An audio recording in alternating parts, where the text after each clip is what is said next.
The planet Earth is being visited by extraterrestrial travelers from a group of suns called the Pleiades, and it's time you knew about it.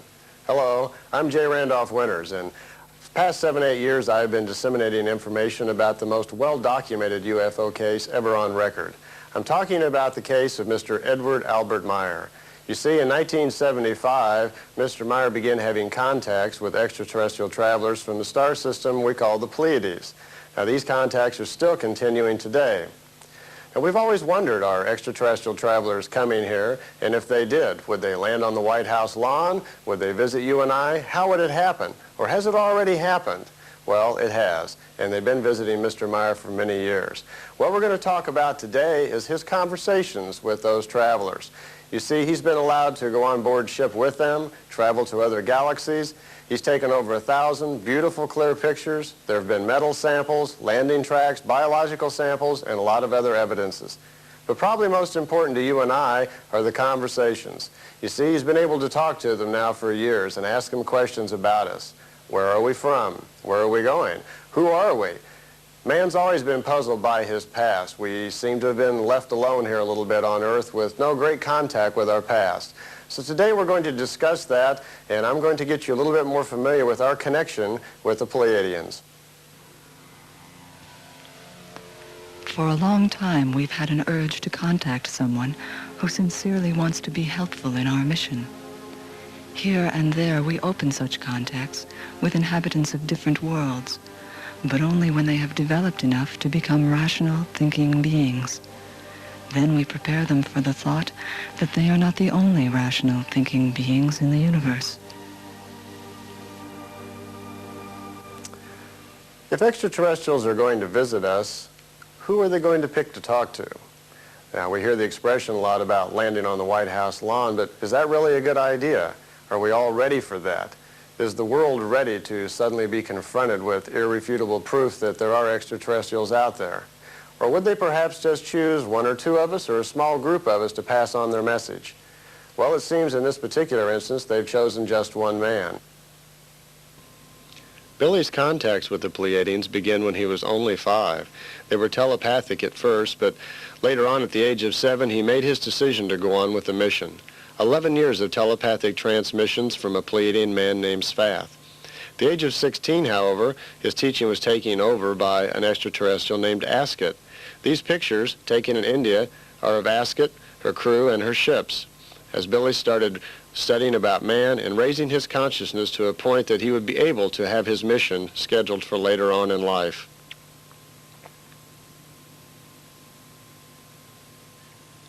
And then it began. January 1975, Hinwil, Switzerland. At approximately 6 a.m. in the morning, Edward Albert Meyer, better known as Billy, woke up on his farm to get to work as usual. Unbeknown to him, though, in the Pleiades, the system of Taygeta, on a small planet called Ira, a lady named Semyasi was preparing to begin her 7-hour trip to the planet Earth. She'd been preparing for 10 years, studying Billy's mind, his emotions, and working with other people in the Pleiadian race about what to tell us, what to teach us, how to gently awaken us to the fact that we are not alone. As her ship came into our solar system that day, she sent a telepathic message to Billy. Billy received this. He felt the familiar cooling spot on his forehead, paid attention to the message, hopped on his moped, took his camera with him, and rode out to a secluded area in the forest that he was being led to. Now, on that day, this may be similar to what Semyasi saw as she approached Earth to begin a long-awaited and anticipated meeting with Billy Meyer. She'd even learned his language to have these meetings. Billy was waiting, patiently, waiting by the trees, watching for something to appear. And then it happened. A silver ship came in very quietly. At first he wasn't sure if the ship would stay, it would land, or what was going to happen. So he snapped a couple of pictures just in case it darted away. He was a little surprised, you see, because he wasn't expecting these contacts to happen for another year. Well, the ship moved to the left, went around behind the trees, and appeared again, so he snapped a couple of more pictures. By the way, all the pictures that Billy has taken are with an Olympus 35mm camera that has a little wheel on the back to advance the film. You see, Billy only has one arm. His left arm, unfortunately, was severed in a bus accident years earlier. Billy wasn't anxious or scared. As a matter of fact, he knew the Pleiadians were human just like us. He already knew that their forefathers were our forefathers, and he was expecting to have meaningful conversations with these people because they did bring peace and love to us. Billy walked towards the ship as it gently set down on the meadow, but he was arrested, he said, by unseen force. He couldn't seem to get any closer, so he just waited, and then a lady from the stars stepped out.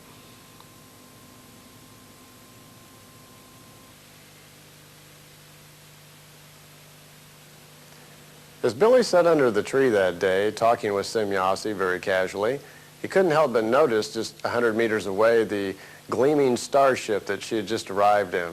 He had to ask, how does that thing work, and how long did it take you to get here?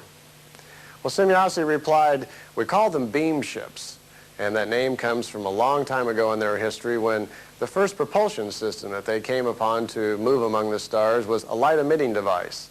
And the name beam ship stuck because it worked on a principle of light transmission. They no longer use that, she says, but the name has always stuck. They prefer the round shape. It's comfortable for one thing. The old drive systems needed that shape, so they had a different body surface to facilitate the magnetic drive. They no longer do, by the way. But she told him it just took 7 hours to get here, but she thought that was a long time to have to travel in a ship. That might not seem too long to us. She had left Era and flown here and got here that quickly. How can that be? Now that's 500 light years away. Now by our technology, that would be impossible at this moment. Our best rockets are moving 30, 40,000 miles per hour. The speed of light is dramatically faster than that, closer to 700 million miles per hour. So how is it possible? You see, what they've done, she explained, is the ships speed up to approximately the speed of light. At that point, the mass-speed correlation, in other words, the energy of the universe pressing in on the ship, is tremendous. The ships are protected by an energy screen that holds that off. Just at the right moment, they lower those screens and all that energy is forced in against the ship. Well, they use that energy in kind of a compression fashion to do something really unique. They convert the ship and all matter involved with it into thought. They call it spiritual energy. We would just think of it as thought. It no longer exists in the material frame. What that allows them to do is step outside of time into null time and then move that thought at a much higher speed to its destination. Then the ship and everything that's in it rematerializes again in its material form, allowing them to traverse these vast distances literally at the speed of a thought. You see, it took 3.5 hours when she left Era to speed up to the speed they were going to make this conversion. Then the jump just took a part second. There's not even any realization of it. Then it took about 3.5 hours to slow down again to get into our solar system. Why the 3.5 hours? Semyasi explained that they learned a long time ago that they need to be 153 million kilometers away from the nearest orbiting body before they make this conversion from time to null time. She says that what happens is when that conversion is made, there's kind of a rip or a tear, so to speak, in time. And any orbiting planet that may be too close to that may get pulled out of its orbit or become unstable. So they've learned to be very cautious. They always make these time jumps outside of solar systems. So when they approached our solar system, they were 153 million kilometers plus outside of our solar system when they rematerialized in the material. It then took 3.5 hours for them to cruise in through our solar system, through all of the outside planets to get to Earth. And that's how she arrived here that day. Life on a Pleiadian world is very similar to life on an Earth world. They grow up, have children, get married just the same as we do. But there are some differences. Their skin is a little lighter. It's not as dense as ours. There are some differences in their fingers. Some of them don't have the first knuckle. They live to be 700 to 1,000 years old. They spend their first 70 years in educational process learning many different types of professions. They're not superhuman. They're just like us. They have to constantly evolve. They have to constantly learn. The Pleiadians also explain that there's over 1,800,000 other planets of human life that they've discovered so far. Billy lives on this farm in Schmidrudi, Switzerland. It's about an hour outside of Zurich. He's lived there through the duration of over 135 contacts that are still going on now. At almost every contact, he'd feel that cooling sensation and be led out to some remote area in the forest, and the ships would come and get him. Over the years, Billy has amassed piles and piles of notes on information on all sorts of subjects, from history to creation to spiritual information. He still lives there, operating the Semjase Silver Star Center in Switzerland, writing his books and continuing with his contacts at this time. In 1976, we took this picture of Edward Albert Meyer as he sat in front of his house as the contacts were still happening.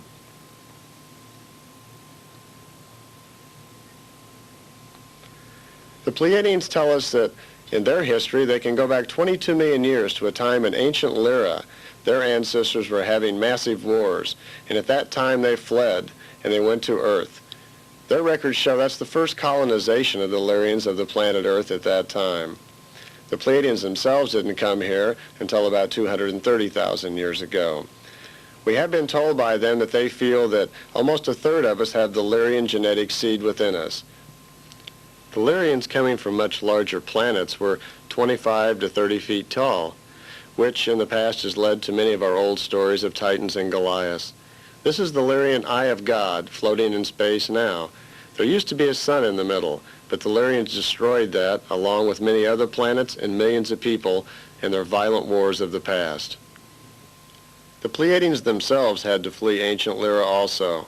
Over 230,000 years ago, they left and found themselves a new home. They drifted for 4 years until they found a system of 254 blue suns to begin a new life in.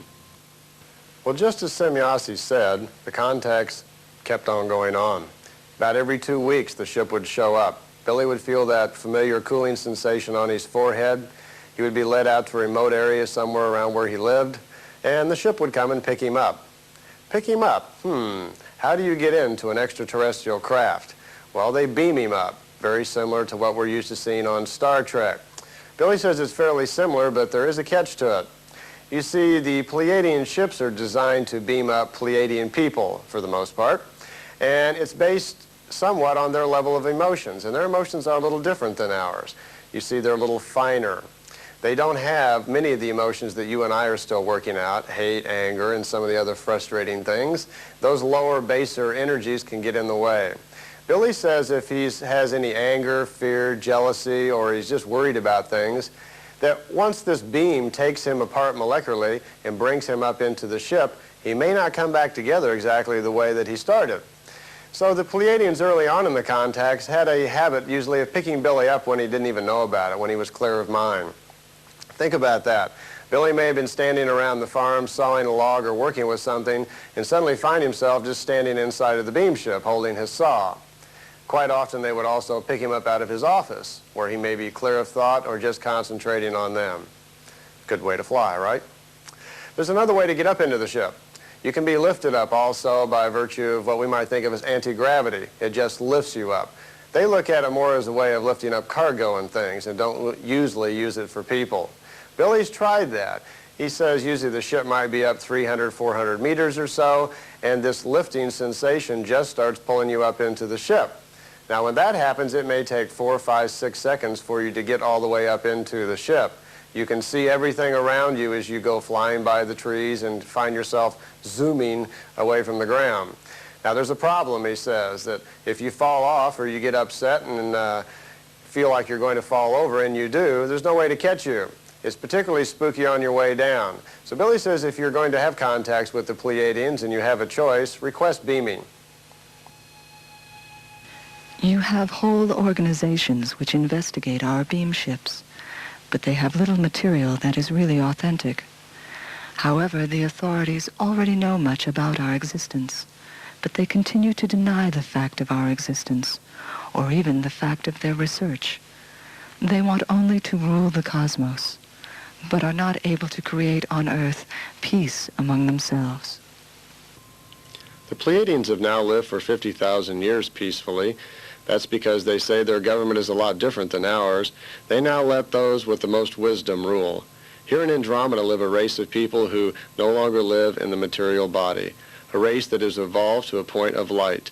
The Pleiadians take suggestions from these people and live by that wisdom. Also, among the other questions that did come up, Billy had to ask, would they interfere in the event we had a nuclear war? And where do they draw the line? What is their sense of morality? The Pleiadians explained that they belong to a federation, you might call it, a group or an alliance of other races just like themselves that advanced to about the same level, and they'd all come together and decided, you might say, the rules governing planets like ourselves. The rules go something like this. As long as we are confined to our own solar system, not able to leave it, not able to affect those other races out there, then we're pretty much on our own down here, being left alone to do what we want. Once we can leave our own solar system, though, and come out there, then we have to start bending to someone else's rules. There are already races out there that already have rules trying to keep the peace. They're a little worried about us leaving the planet the way we are, with so many nations arguing and bickering. This is something we have to work on. They don't interfere, they say, in our political or our power structure as long as we are confined to our own solar system. But the time is rapidly approaching when technically we're going to be able to leave, and then we're going to have to face up to that. They're concerned about whether or not we will align ourselves with them and with other peaceful races, or will we very stubbornly go ahead our own way. This is something that we have to decide. And neither is it consistent with the truth that our brothers and sisters come from other parts of space on behalf of a God to bring to the world the long-awaited peace. In no case do we come on behalf of anybody, since creation by itself confers no obligation on us. It is a law unto itself, and every form of life must conform with it and become a part of it. The Pleiadians have several different sizes of ships serving different needs. The one you're looking at, they think of as a time travel ship. It's a little larger than the regular beam ship. It's about 28 feet in diameter. It has that unusual ability to travel in time. Billy was able to travel to the 13th century and many other time zones. On a couple of occasions, though, he took some remarkably clear pictures of this ship, and when investigators were investigating his case to try to determine the validity of it, it was this series of pictures that was used and tested by the computer. This picture, called the sunshot, was important because it clearly shows the ship behind the tree, thus ruling out the possibility of small models. Pictures were taken to several different places and analyzed by a computer. They were looking for strings or any other devices that Billy may have used to actually fake the pictures. Actually, models were even made at one particular time to compare with the real pictures to see if the computer could catch them. The computer caught them each time. This is a digitized picture or a blow-up of some of those pictures that were used by the computer. No evidence of a hoax has ever been discovered in Billy's pictures. Landing tracks were also investigated. Gamma radiation readings were found. Here's a picture of Billy standing by one of the landing tracks. The most unusual thing about the landing tracks, as you can see here, that even months later the grass was still growing the opposite direction. The ship apparently had overcome Earth's gravity and caused the grass to grow the wrong direction. Billy says insects by the thousands were attracted to it for a long period of time.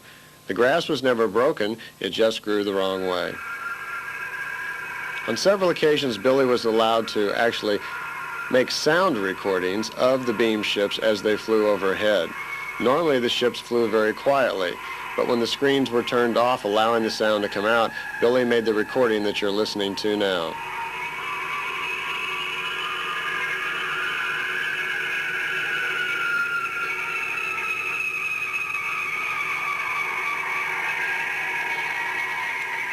The sound recordings have been analyzed by sound engineers who state that at this time with our present technology, they don't know of any way that we could duplicate this sound.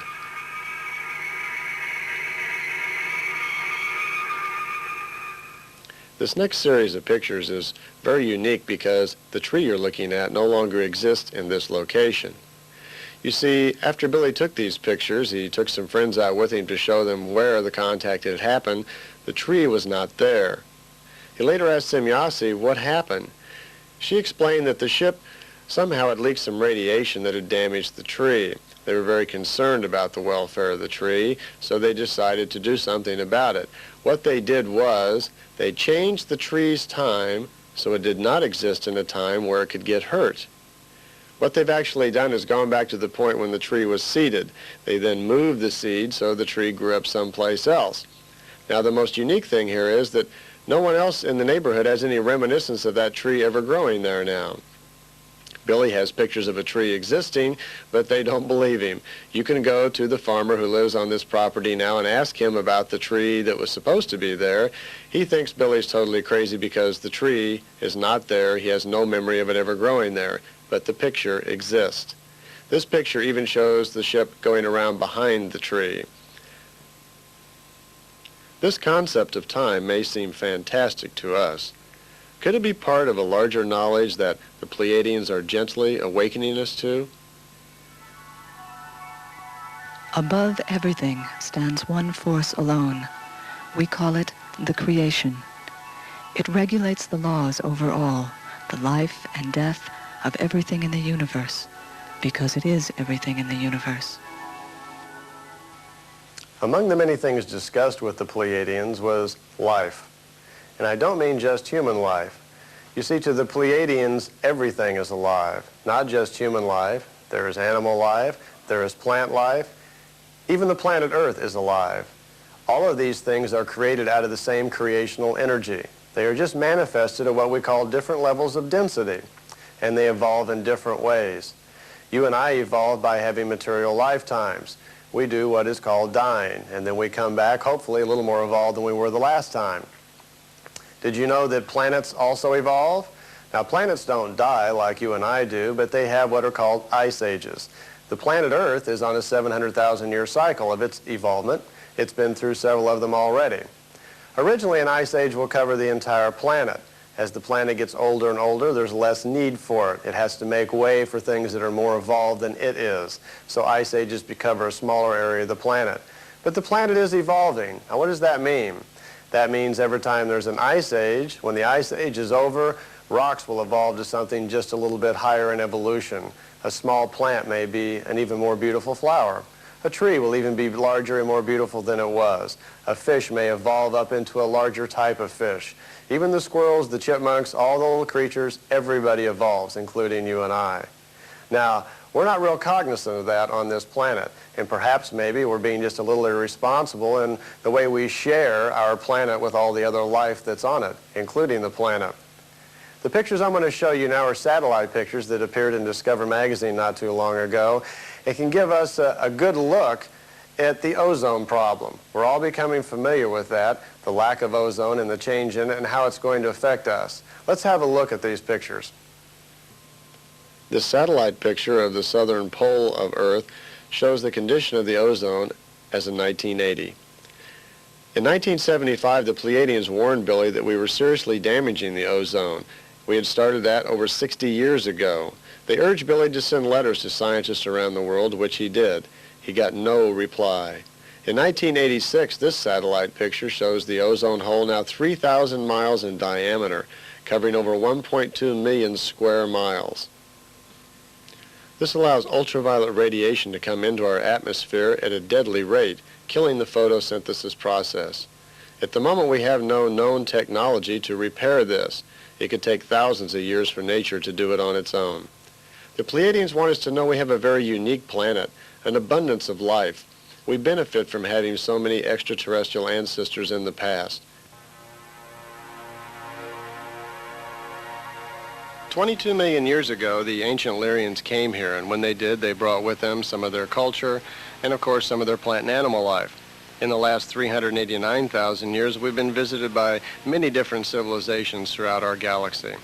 Some of them have stayed for a short period of time, others have lived here for a while.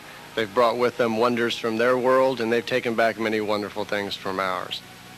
You see, the important thing is for us to understand that we're not only not living alone in the universe, but we're sharing a planet with a lot of other wonderful life forms.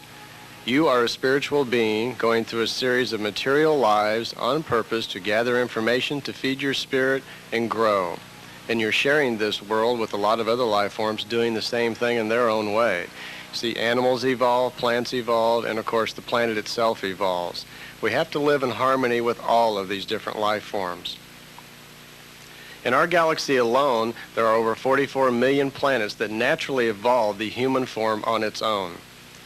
In the trillions of years of its life, at the moment there are 7.5 billion planets that have human life, and over 340 different shapes of the human form, different sizes, shapes, and colors, and so forth. But what about the Pleiadian planets? The Pleiadians are descendants of the Lyrians, and they tell us about a third of us have their genetics in them. Well, Semjase says that on their planets, by the way, they live in a solar system, and their sun is called Teget. There's 10 planets in their system. They live on 4 of them. Their main planet is called Ira. It's just 10% smaller than Earth. The atmosphere is very similar. And matter of fact, they find Switzerland very comfortable. It's very similar to their home world. You see, there is a large family of man out there, and it's time for us to become aware we're about to join them.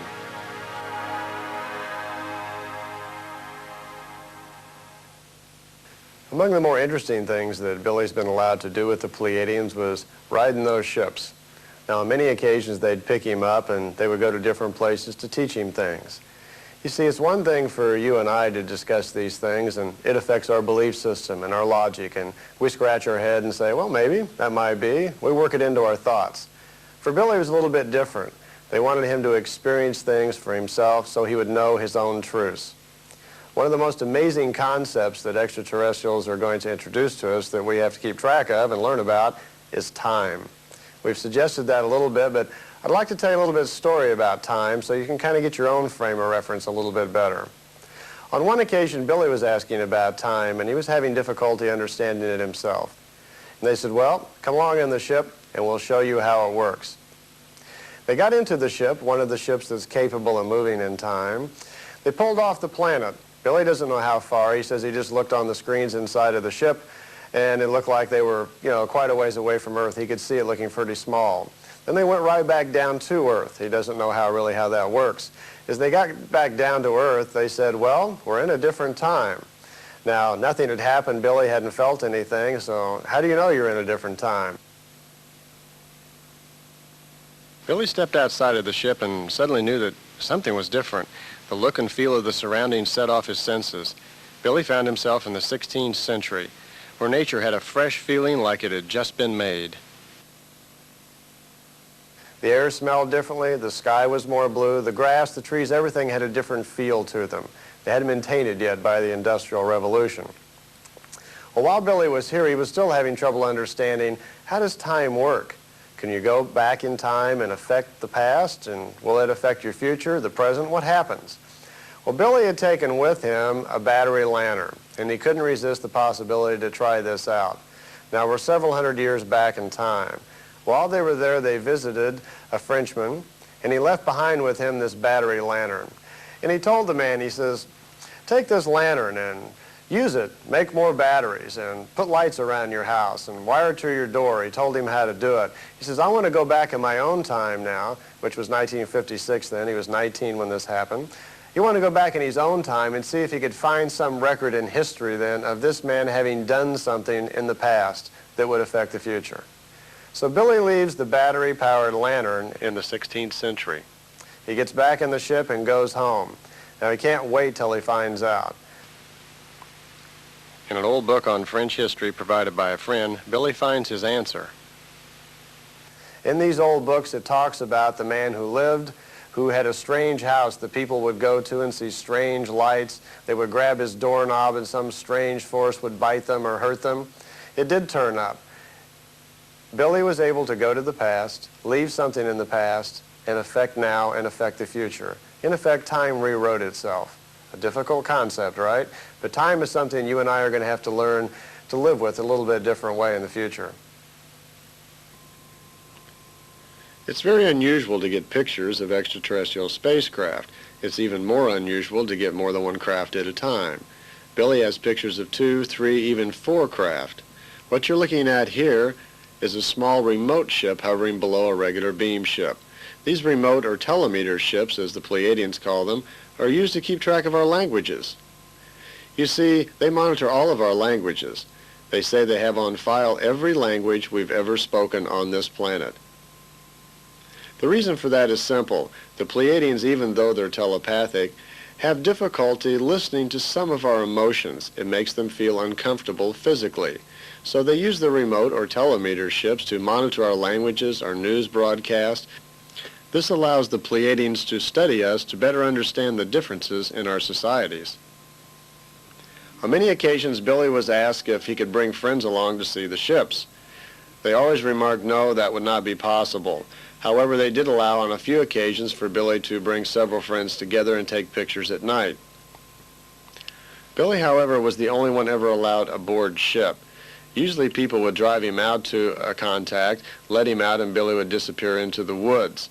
Quite often, Billy could be taking pictures of the ships and someone standing even 100 yards down the road couldn't see them. Billy quite often asked if it would be possible to visit other worlds, and are there other civilizations out there having the same problems that we are, and how are they doing at it? Well, Semyasi came one day and says, I've gotten permission to take you with me, and we're going to visit other galaxies. You're going to get to go aboard our very large mothership, if you want to call it that. And not only you're going to get to meet the leader of that, but we're going to take you to some other places. We want you to know, we want you to have your own truth about what's going on out there in that family of man that's spread all throughout the universe. This picture was taken from out the window of a beam ship by Billy. You can see the ship just in front of them in the bottom frame of the picture. The green color is caused by the atmosphere inside of the ship. Well, Billy was picked up, and he was taken on the ship with him.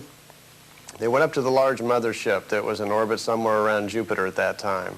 While he was there, he got to meet Ptah. That's pronounced Ptah.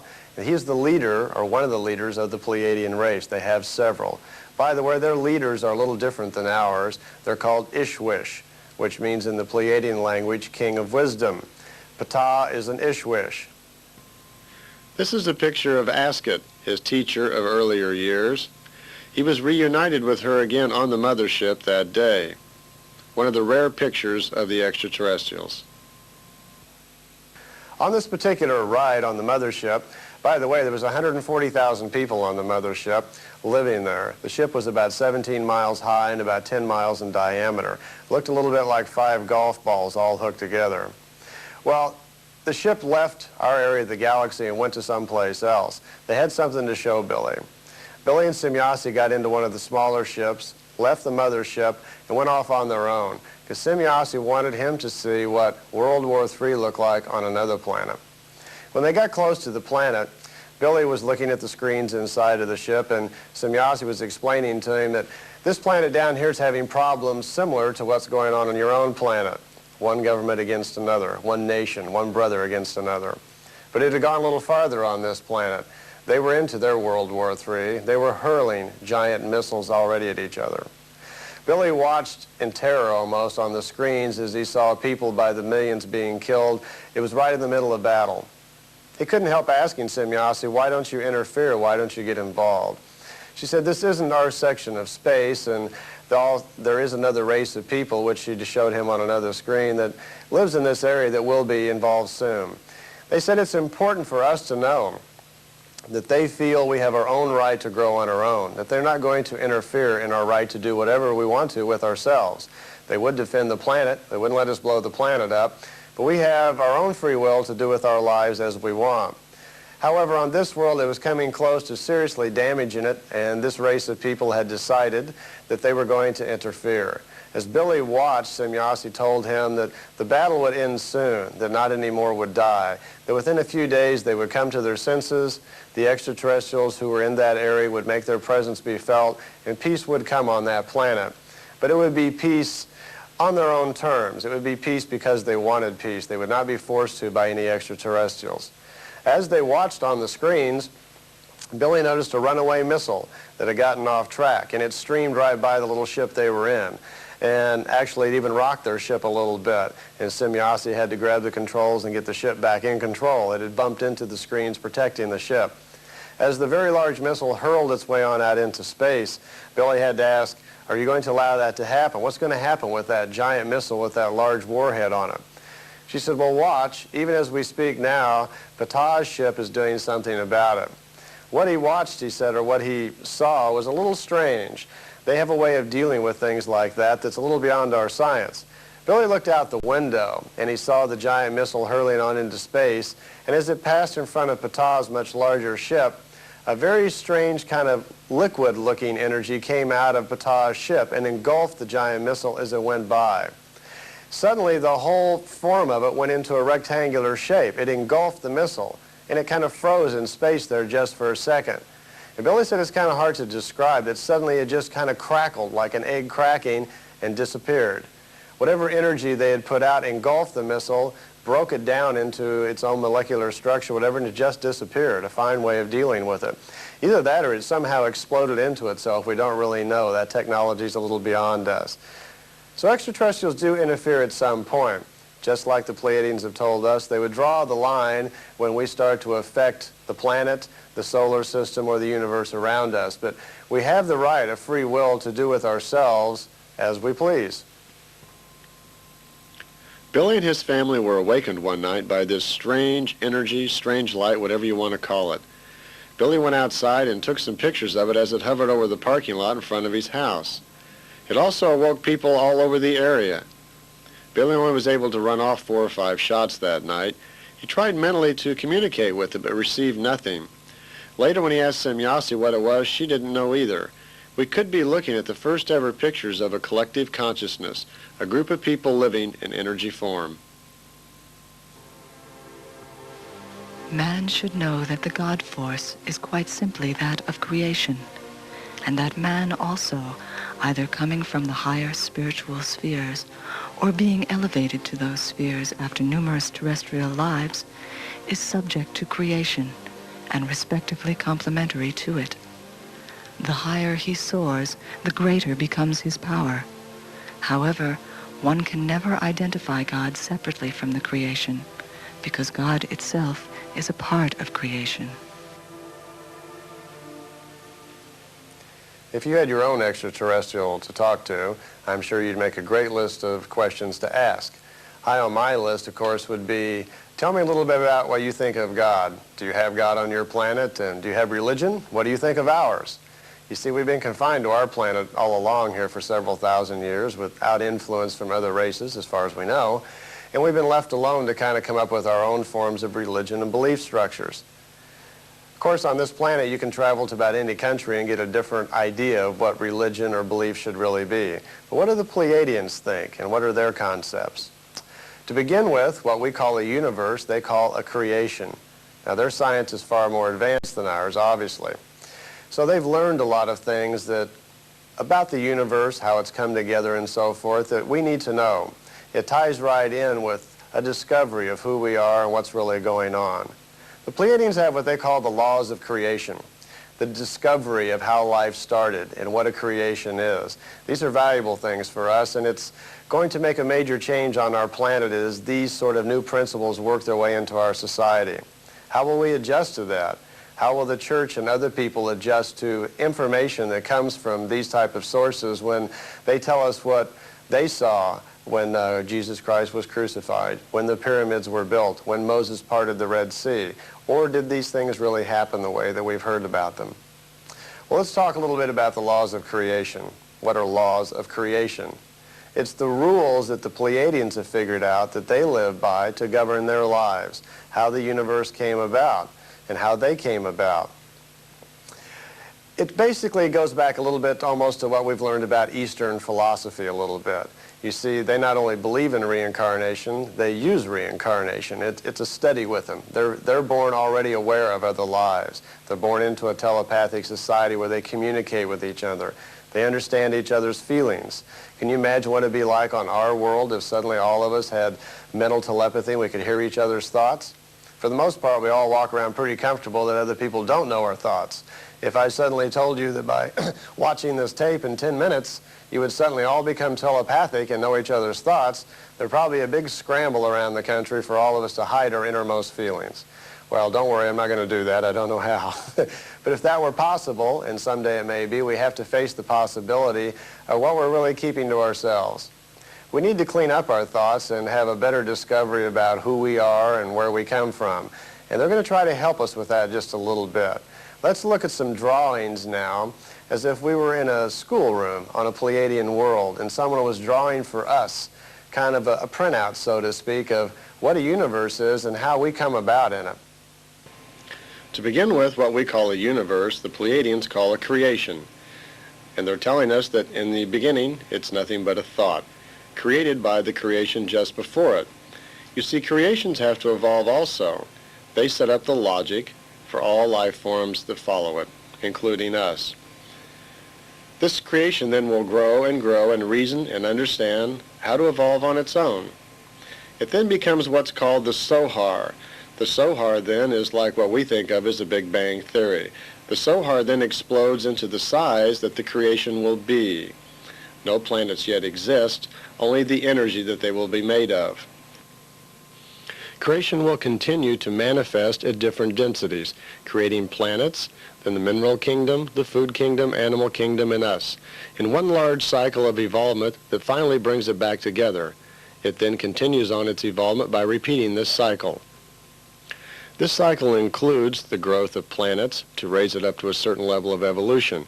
Once the creation gets to that particular point, it has to figure out what to do next. The Pleiadians have been able to move back in time to the very origin of our creation and figure out step by step how it works. Most importantly, they've been able to discover how we fit into it. What is the meaning of life?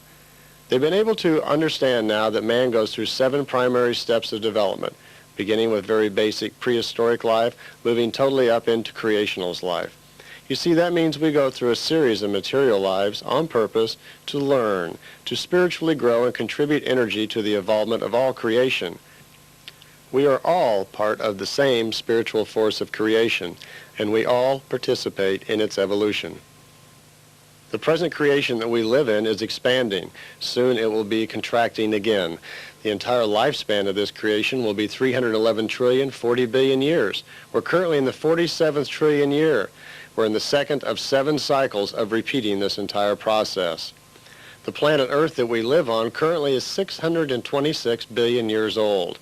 Now, this is measured a little differently than we do. The Pleiadians measure it from the formation of the gaseous ball.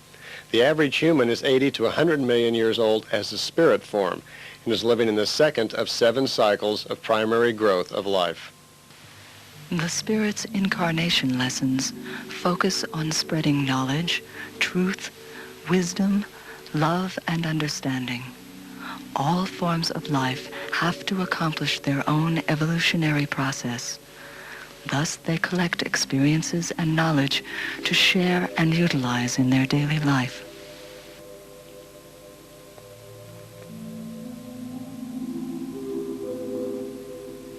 Much as the Pleiadians are sharing their information with us, they're also learning from other races. You see, this ship we're looking at is not designed and built by the Pleiadians. It's a present from another race called the Timmers, which live in what they call the Tao universe. The Pleiadians exchanged some spiritual information for the design of this ship. You see, there are different levels of evolution all throughout creation. On this visit, the ship was piloted by a Pleiadian named Quetzal. Quetzal was the base commander here on Earth for the Pleiadians. Quetzal was seen here landing the beam ship at Billy's farm. The van you see is 6 feet wide and 10 feet long, giving you some idea of the size of the new Pleiadian beam ship. Quetzal was able to stay till that evening where, in this picture, you can see Billy standing underneath the Pleiadian beam ship and the energy coming off of it. Now, one of the things we also deal with in our everyday life is prophecies. We've talked about time a little bit. If the Pleiadians can go into the past, can they also look into the future? They certainly can. How is this possible? How can we look into the future if it doesn't exist? Or does it already exist? The Pleiadians tell us that by virtue of the technology they have now, that they've learned within their ships and also within their mind to be able to rise above a timeline, to step outside of time into what they call null time and kind of shuttle up and down a continuous energy track, re-enter that track wherever they want to and have a look at that particular time frame.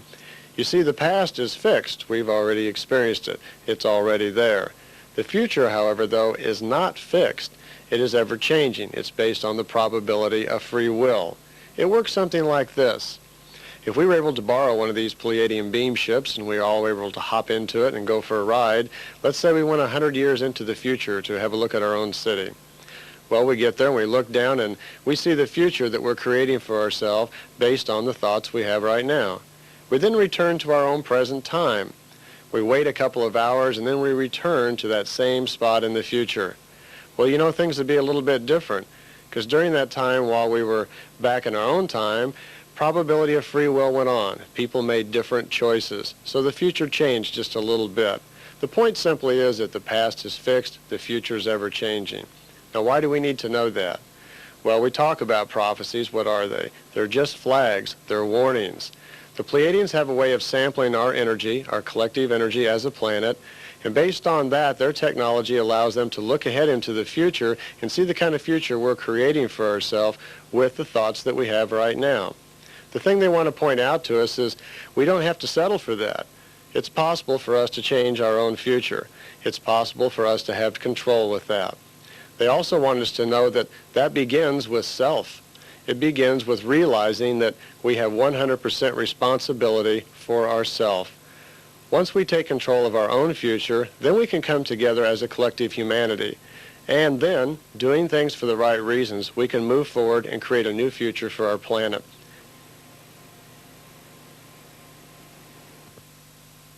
Billy Meyer has focused his entire life on what he's doing.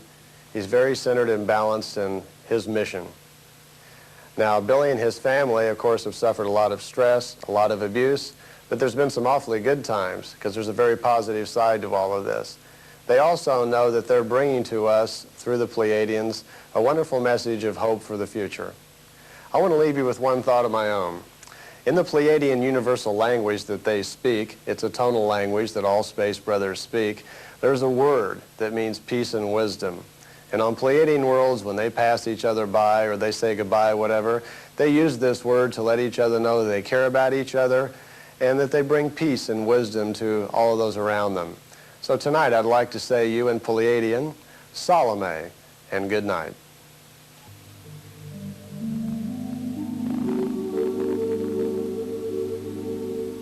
When the spirit, this universal self, manifests itself in the human being through constant love, wisdom, and truth, then a major breakthrough occurs in the surrounding self-veils, which eliminates the physical material urge of greed, anger, hate, avarice, and war. Then, and only then, has he reached the destination of his existence.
Tuesday, January 28, 1975. A Swiss farmer named Edward Billy Meyer takes a series of photographs of what he is later told is a beam ship from the Pleiadian star system. These photographs were the focus of the most exhaustive investigation into the UFO phenomena ever. During the following 5 years, the evidence continued to accumulate. And it was this extensive physical evidence that nudged the curiosity of Nippon Television director and investigative reporter Junichi Yaoi, prompting he and his team to join us in October 1979. Having been involved in the research and responsible for the investigation for over 18 months, we welcomed the fresh input. Our team, Wendell Stevens, Tom Welch, myself, Britt Elders, and Lee Elders, had been impressed by the sincerity and openness of the contactee, Edward Billy Meyer.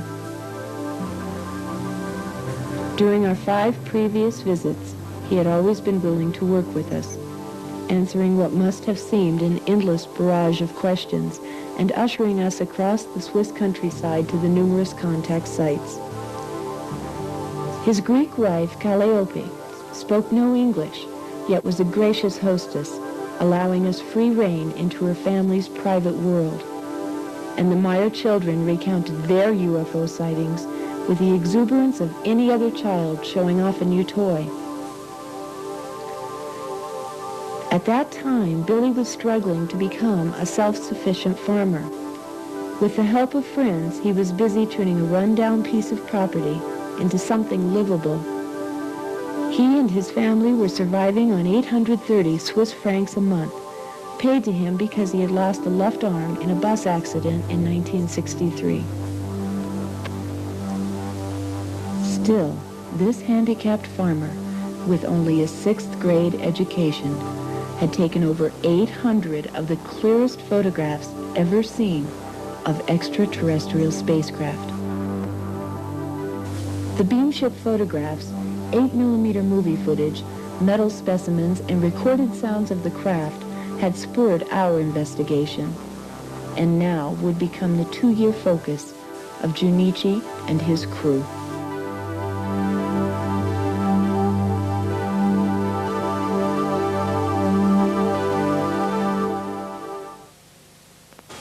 Mr. Meyer, now could you tell us about how were you involved in the UFO? You see, that's a very long story. Yes.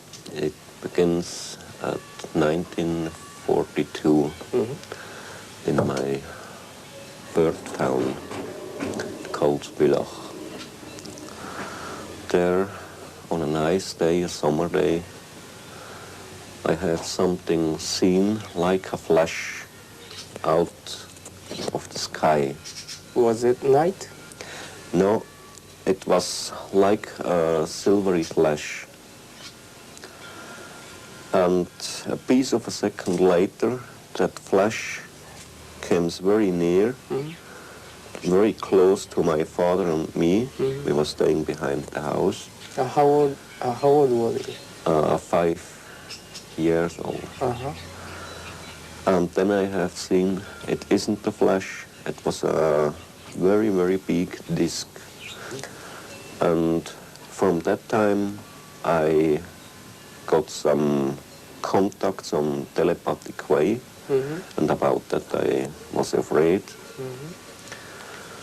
And I was running to our village priest to ask them what's happened with them, because I was thinking I will come crazy or foolish. And then he told me what's happened about telepathy. And I got into my head something like a voice who was teaching me on several things. And what they told me, I shall not be afraid. And then some time later, month later, I saw a second ship when I was far outside from our village. Then it came down, set on the ground, and then came out a very, very old man. I was thinking about 90, 95 years old. And he took me into his bow, metal bow. It was a spaceship. And took me up about 70 kilometers over the earth for several hours. And that was the real first contact I got. How did you feel? I mean, how did you get telepathy? You see, if I have to explain that, it's somehow difficult. Mm-hmm. It was like a knowing and at the same time like a voice. Mm-hmm. Voice could hear in your head. Yeah, but not on that way how I can hear you if you speak now with me. Mm-hmm. It was something else, but I don't can explain it. And what did he say to you? They told me, or he told me that man, I was thinking about him like that he is looking like a patriarch. And he told me that he is coming from very far in the universe, from other sun systems, from other stars. Mm-hmm.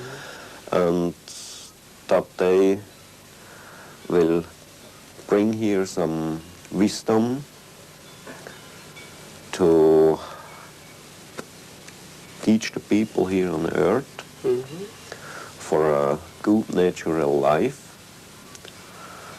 humanity, friendship, love and everything. Mm. And then that contact with that old man was going on for 11 years. Oh. After that time he left. And what was the name of the old man? His name was Svat. So what about the first contact? I mean, the old man. Yeah. He belongs to the Peladians. Peladians. Yeah. And why he stopped to coming here? The Svat, you mean? Right. Just a year ago, I came to know that he, at that time, when he was gone for all the time, that he died. Oh, I see. And then 3 hours later, I got another voice in my head from a girl, and there too I got then a contact, and too that was going on for other 11 years, up to the year 1964. Ascot would become Billy's primary contact as he traveled throughout the Middle East. Although she is depicted here in this rare photograph, Meyer has released very little information concerning the 11-year training period that preceded the Peladian contacts. To get that picture, I had to ask, and I got the permission to shot them because she didn't return to Earth. Mm-hmm. If they stay here, it's impossible to get the picture from them. I see. They don't want you shot any picture from them if they stay and are working here on Earth. The Meyer family photo album contains numerous old but clear stills that were taken in India of luminous balls. These unusual objects dotted the night skies with brilliant bursts of concentrated light. Some were taken during daylight hours, such as this one with a person in the foreground and 8 double-sphere objects flying over the New Delhi railway station. One of the most spectacular photos shows a disc-shaped craft hovering over the Ashoka ashram. Billy reported that this was Ascot's ship. Mm-hmm. And then the contact stopped for the third 11 years, and then it started again by the 29th of January 1975. The people from today, what I have contact with them from the Pleiades, is Semyasi. Mm-hmm. She was the first girl who came when I got the first contact. And are they coming from their one planet, or they're coming They from... call their planet by the name Era, and it belongs to the star picture of Pleiades. Mm-hmm. It's about 500 light years from the Earth Oh. in the big star picture of the Taurus. Billy explained that in the beginning, the primary reason for the contacts was simply to take the clearest photographs ever seen of IFOs, identified flying objects. How could you, take those photos? That's a very funny thing. I have my film camera, my photo camera. Yes. If I go outside, the most of the time I carry them with me, but I never can get a picture if I not get the order to shot one.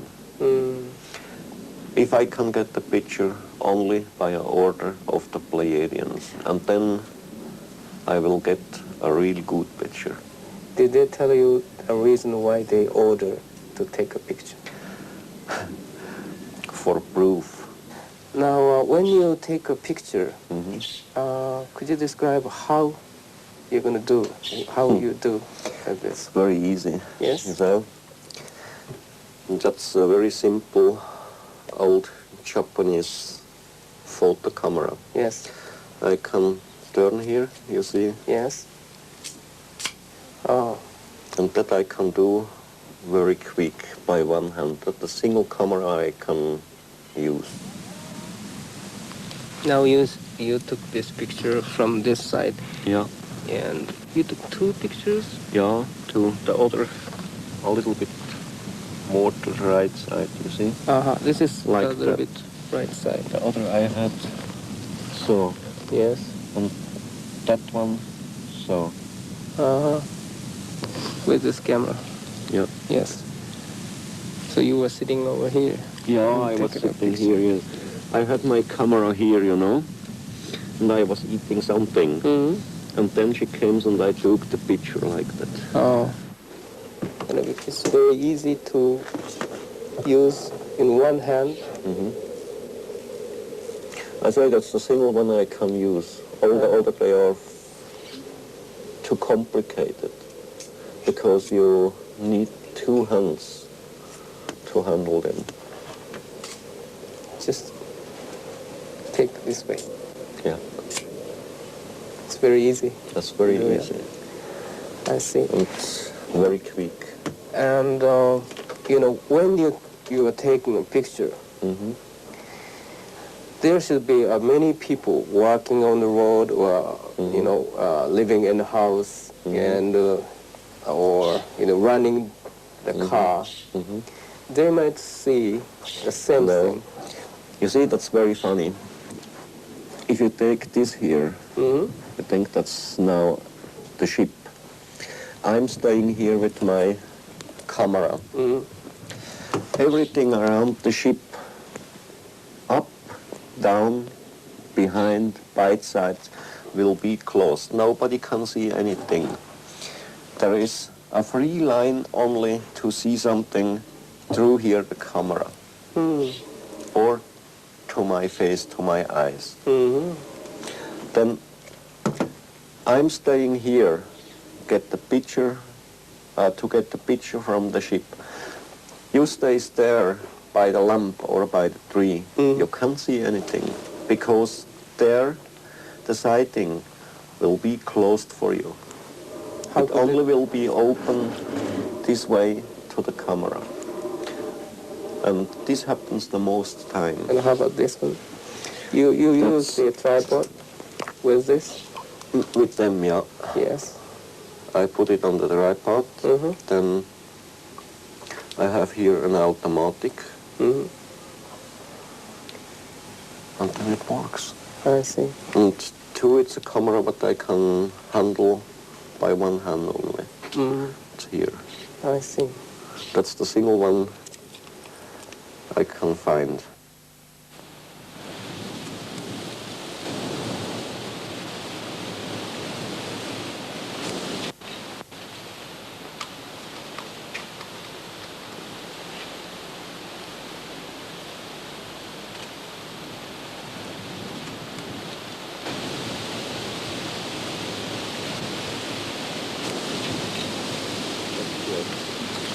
Mm-hmm.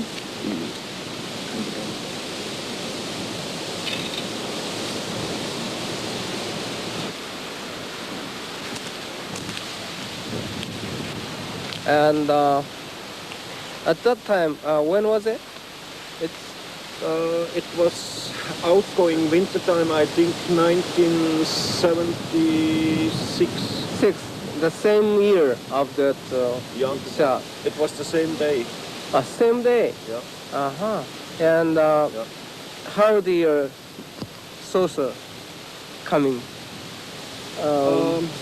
We have got to go there to the front to tell you. Mhm. You see there behind the mountain, Yes. about a third part from here to the mountain. Yes. The ship was moving from the left side to the right side. And Uh-huh. right side, left side, right side, always on that way. Yes. And then at later time, before it left, by sunset, it moves behind there the tree. And Mhm. you have seen the picture, and there I got 3 pictures I by see. my photo camera. So how many hours altogether from the beginning? Altogether, I've been here up for about 2 hours. 2 hours. Yeah. How many pictures did you take? Between 70, 90, 100, I don't know exactly. Most of them I lost somewhere, stolen, I don't know. The film and photographs taken here on the windswept ridge of Hassenbul were the most impressive. After comparing the stills taken in 1976 with the actual location, Billy and Junichi walk and measure the site. The distance from the camera to the tree was 52 yards. The height of the tree was 31 feet, and the diameter was 21 feet, which visually correlated to the reported size of the beam ship. When was going down the sun, also by the sunset, it moves here behind, few meters behind the tree, and then I got here 3 pictures. Oh. And the sun was somewhere there behind over the horizon. And how many minutes it stayed here? Oh, this was maybe 20 seconds, 30 seconds, not more. And in that time I got these 3 pictures. It was maybe, I don't know exactly, maybe 5 meters behind, 3 meters behind, I don't know. And when was it? This one? That was 1976, I think. 76. Yeah, Should be autumn. it was evening time. But the time I don't remember exactly. But I think it's a very huge one, like this. Where was the UFO, the saucer? About 3 to 5 meters here Somewhere around behind here, the tree. yes. Yeah, somewhere here up. Oh.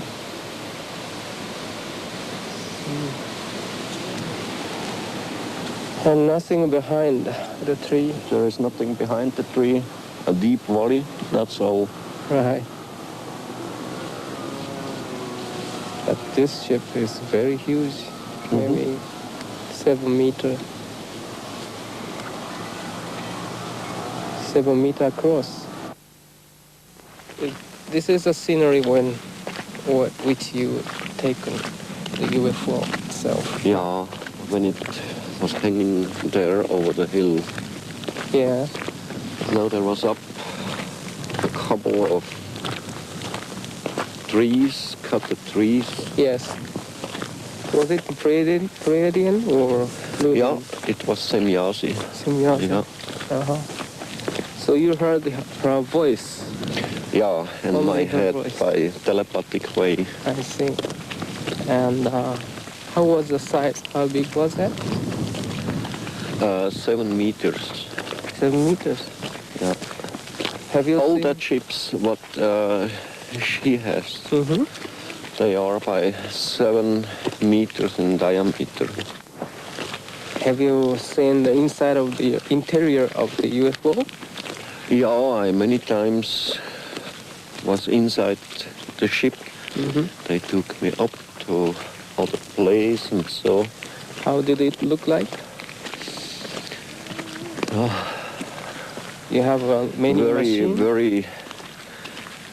A very modern thing, you know, with small televisions, apparatus and everything. It looks like a factory. Oh. A watching central, you know. I see. So do they have a bed to sleep? No, it isn't a bed. There are 3 seats in it. And they can change them, and then they can sleep in it. Oh, I see. It's very bequem. So it should be somewhere around here? Oh, I think it was more that side. Yes. Here about, there's log. Was Yes, wood. the long wood, yeah. And the ship, I think, it was hanging somewhere here up. Yes.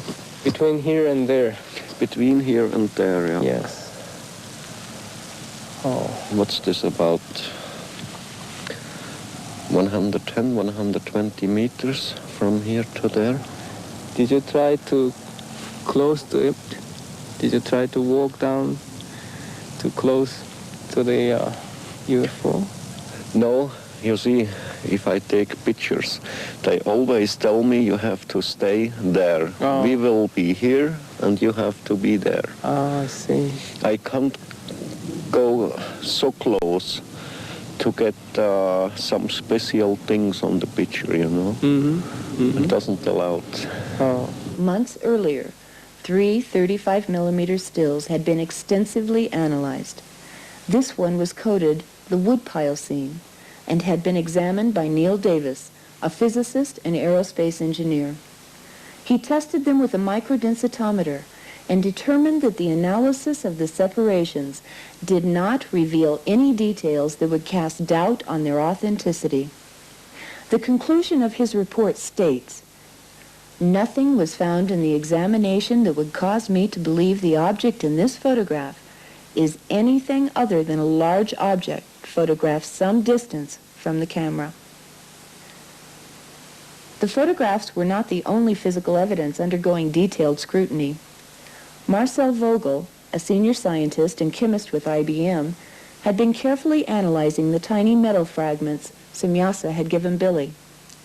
Metallurgical analysis had revealed the presence of the rare earth element thulium, but it was through the lens of a scanning electron microscope that Vogel made his most amazing discoveries. I could not explain the type of material that I have and its discreteness by any known combination of materials. I could not put it together myself as a scientist. If I were to take these combinations and put it into a furnace, melt it, then pour it out and pull a little ingot, I would see all of these elements present there in any one area. But I don't. I see this discrete bits of material. Now, it can only happen by some form of a cold fusion process where you have the elements present and you fuse them together so they still maintain their identity, but they interpenetrate into one another. It's also a challenge because I showed it to one of my friends who was a metallurgist, and he shook his head. He said, "I don't see how it can be put together." And that's the way we are right now. And I think it's important that those of us who are in the scientific world sit down and do some serious study on these things instead of putting it off as figments of people's imagination. Could I say this material is extraterrestrial? It doesn't look like anything that we've made here.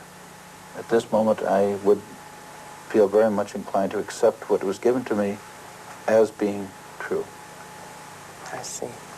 I respect the people I've met so far, their integrity, their willingness to work.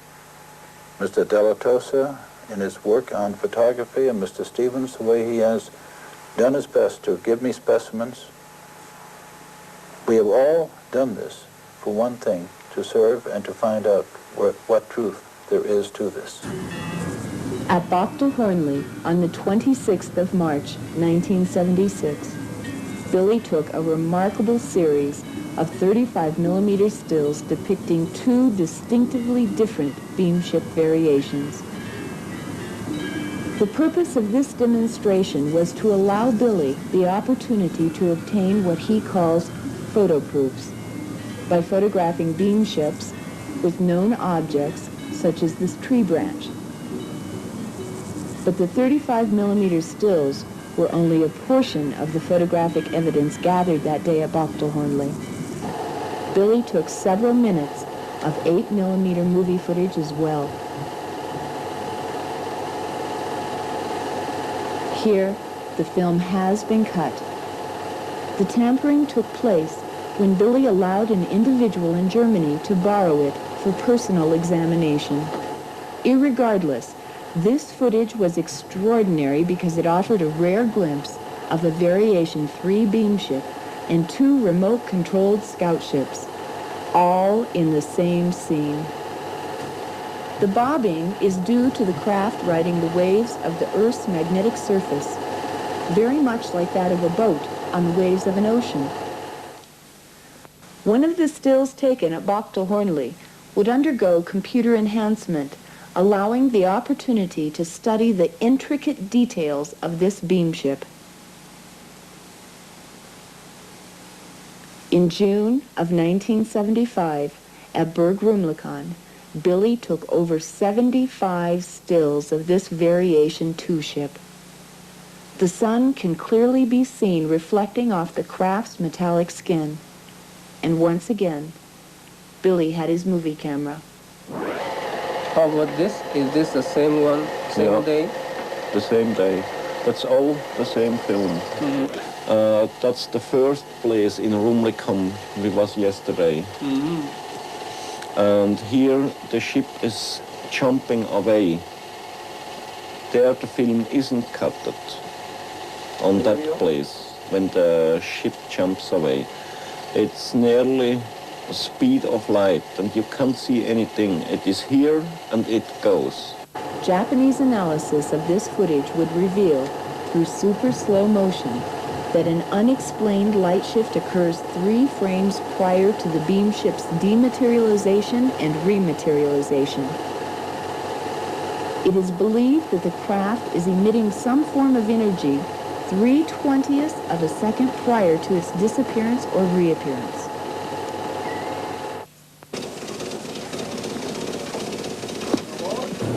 One of the most important contact sites was less than 5 minutes from the Meyer farm and located in a nature preserve.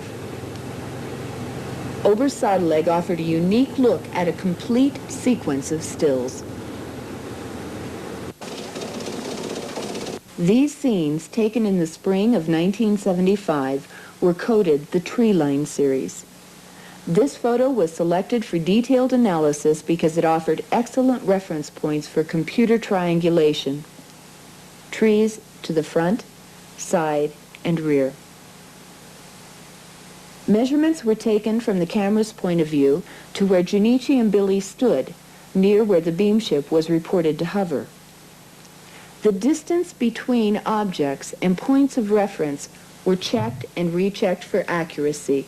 Then the measurements were fed into a computer, and the edges of known objects, such as the trees, are translated into pixels. Since these measurements are known, the number of pixels in the edge of the unknown object, the craft, gives its distance. The beamship is determined to be precisely where Billy said it was, and mathematical triangulation gives its size, 7 meters, or about 21 feet in diameter.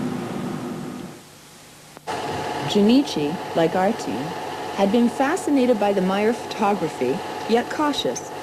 He had investigated UFOs around the world and never before seen photographs or movie footage this detailed. It seemed too good to be true. Yet when questions arose, there was always another piece of footage to stir the sense of wonder. Close examination of this footage clearly shows the craft moving behind the large tree. When the size of the beamship is compared to that of the tree and the farmhouse, it becomes obvious that it would be impossible to suspend it with strings. In addition, the top of this enormous tree is seen to move as the craft passes over it. This movement can be attributed to the backwash of air created by the beam shift. With a full day scheduled, we left the farmhouse early to visit more contact sites. As we rounded a curve, Billy halted the Land Rover to point out his native village, Hindwell. As the cameraman began to film the valley, sounds of a small aircraft could be heard over the natural sounds of the Swiss countryside, and another mystery begins to unfold. Wanting to re-examine the site at Hassenbull, Junichi and his crew began lining up Billy's shots with the natural landmarks in the area. But as he begins the interview, the mysterious airplane returns, ruining the soundtrack and forcing a decision to move on to the next site, Schmarbuhl. After 2 hours of driving, we reached the village of Schmarbuhl. Filming had just begun when Junichi interrupted the interview. Is that And there's there is a airplane out there, a train that every time we take a picture, we take a videotape, the airplane can... always our airplanes around? No, Yeah, I don't know that. they are watching us. Once again discouraged, we traveled to Winkelried, some 50 miles to the southeast. And next one is somewhere from here. That's in that direction, yeah. You see here the saddle in the forests there on the horizon, and the ship a little bit more left by side. Yes. Now it was cloudy at that time. It was cloudy at that day. Now we can hear the sounds of airplane again. Yeah. It's always the same. You see, when I got all my pictures, my films, all the times was there airplanes. Practically by every place where I shot pictures. Okay. Junichi was visibly frustrated by the uninvited intruder. Meyer was obviously under surveillance, but he had been for some time. Lee remembers. And he hasn't taken any, Jim, he hasn't taken any daylight footage for 2 years. There's been several reasons to that, as we understand it. One has been the fact that 2 years ago, Billy was under heavy surveillance. We don't know who it was. All we know, there was a Volkswagen. It was equipped with what appeared to be parabolic microphones, maybe some form of ground-to-ground radar, I don't know. But they followed him everywhere he went. Every time he went out for a contact, he had a shadow with him. Billy's problems actually began in 1976 with the first release of his story and some of the photos to the European press. Soon, every major magazine and newspaper featured an article on Billy Meyer. These sensational press releases were responsible for bringing in hordes of well-wishers, friends, curiosity seekers, and in overall a general public seeking more information. But it also attracted the negative element. After a close call on his life, Billy armed himself and became less trusting. So finally, he just quit. They stopped having contacts in daylight hours, and they moved him up early evening, and eventually they went into the early wee hours of the morning. Herbert Runkel recalls one such event.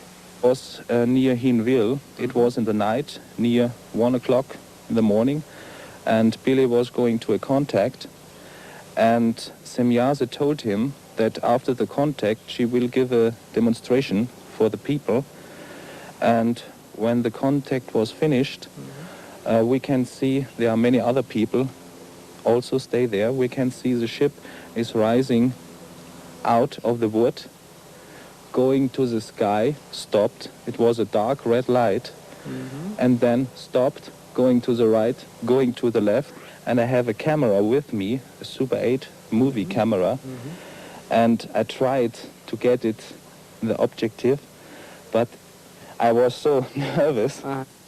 Also present at the demonstration was Hans Schutzbach. He too was nervous, but he did manage to take this interesting night footage. Here the beam ship jumps, as was described by Herbert earlier, becoming brighter, then disappearing.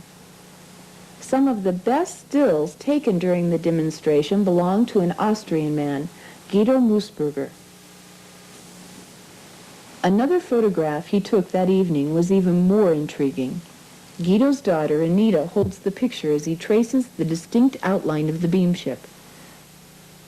Guido's photo remained an oddity until a few months later, when a second unusual photograph appeared. Wendell explains. A stranger seeing somebody off on an airliner at Cloten Airport here in Zurich had simply taken a picture of the airliner with a Polaroid camera. When the picture came out of the camera, this is what she got. She put it in an envelope with a note saying that this thing happened at the airport.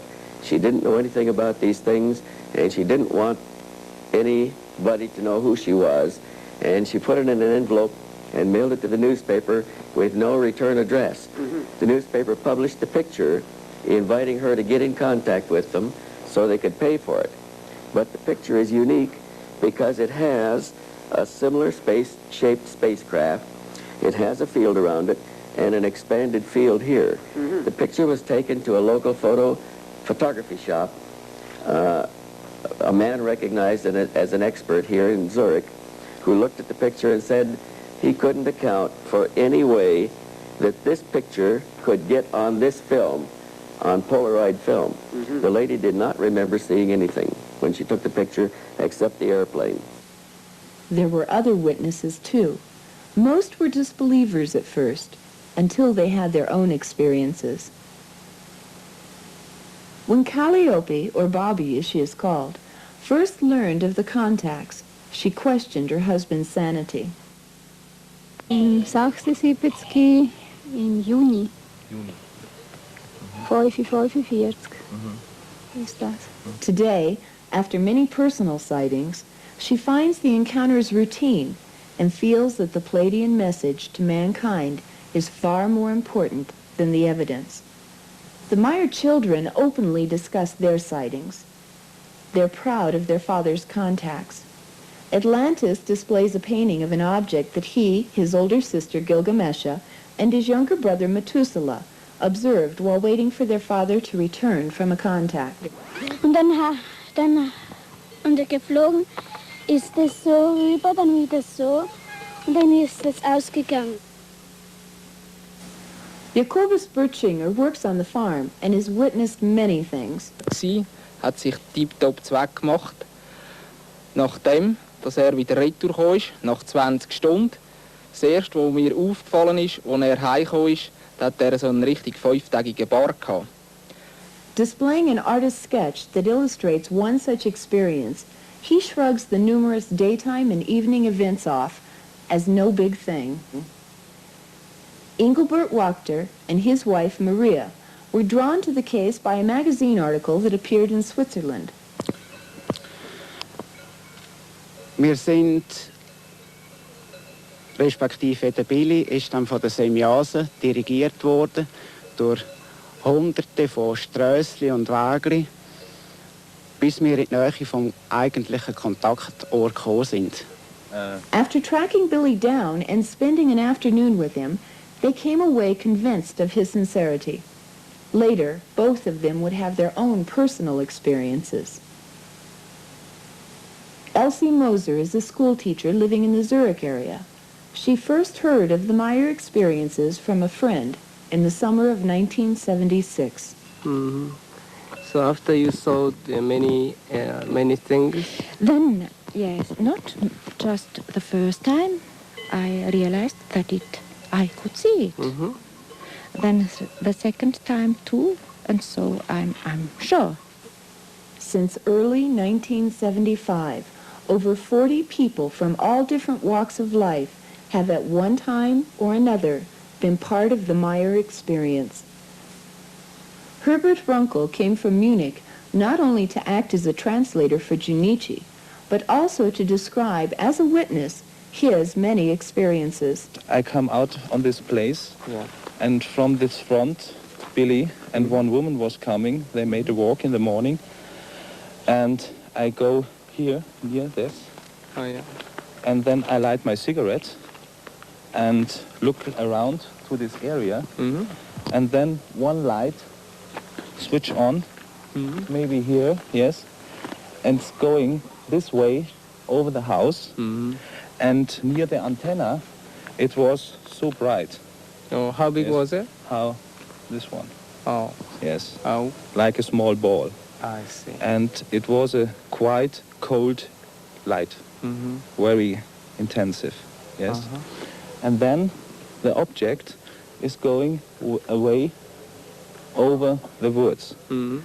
And since going away, the light will be small, dimmed, yes. And on this time, Billy get a telepathic contact, and Semjase sends greetings to all persons on this area here. And did you see the object itself? Or? The object itself, not clearly. It was a very intensive light, you know. It was so... I need glasses, maybe. Oh, yes. It's all right. But the light was very concentrated. The light don't go away. It was concentrated on a point and like this. About. And did it lit up somewhere here? Nothing. No? Nothing. It was quite dark. It was brightly sky. There are many stars. And it was a little bit the sunrise, you know, in summer. Did you hear noise or sound? Nothing. It was quietness. I see. Yeah. And is that the first time you saw the UFO? No, this was fourth time. Yes. Fourth time? The fourth time, but the first time on this area, on this place here. Oh, Yeah. Where is it?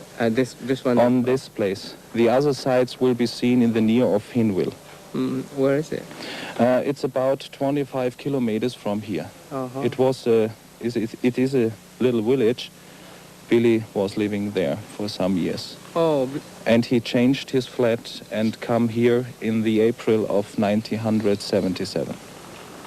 Yes. So a year before, he moved to here. He moved to here. I see. So how many years did you investigate?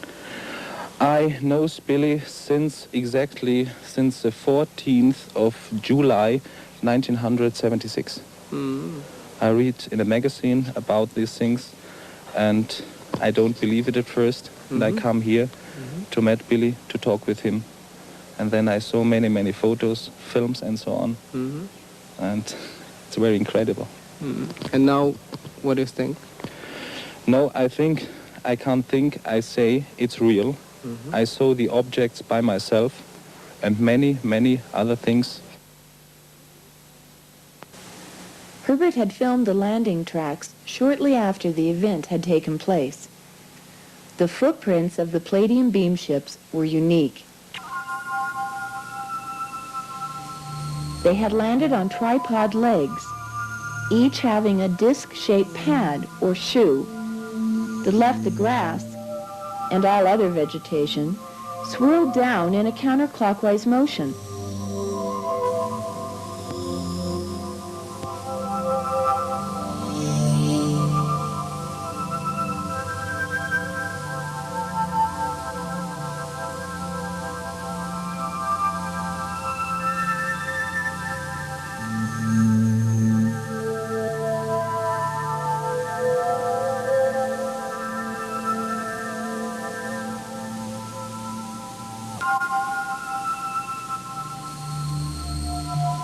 The counterclockwise print baffled the observers, including Billy, until, in a follow-up contact, Billy posed the question to Semjase, and she explained that the round surface area of the support legs also vibrate as part of the entire spaceship in a spiral-shaped anti-gravity oscillation. Each ship has 4 such vortex centers, 3 at the landing pads, and the 4th at the bottom center of the ship itself. This would explain the many single footprints observed in the snow during winter contacts. At this site, which Billy recorded on 8mm movie film, the grass continued to grow in a counterclockwise motion for over 2.5 months. When asked why, Semyasa explained that the anti-gravity oscillation of the beam ship is far more powerful than the normal gravitational field of planet Earth. Thus, the new force field overcomes the old gravitational field and creates in the plant life a gravitational shift, which the plant life assumes to be correct. This counter-gravity force then lingers for a period of time until it becomes weakened through age, and the Earth's gravity once again can take command.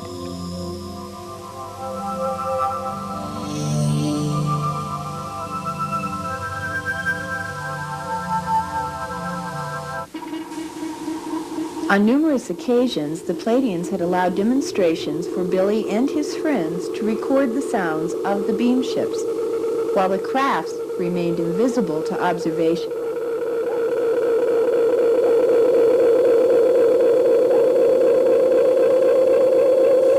This technical phenomena first occurred at this site near Hinwil in 1975. Billy explains. The ship was about 60 or 80 yards above me. And my people, my witnesses, was 116 meters away. For them, it was impossible to see the ship. They only heard the voice of them, very, very loud. They got a headache, you know. I was staying directly under the ship, and I have it seen in the sky. How could they do it? I don't know. They have some invisible net. This invisible net may have been responsible for Billy's numerous disappearances during contacts. Jacobus and Herbert recount one of their experiences that took place in the summer of '77. He disappeared out there. Then we listen the sound of the ship in this area.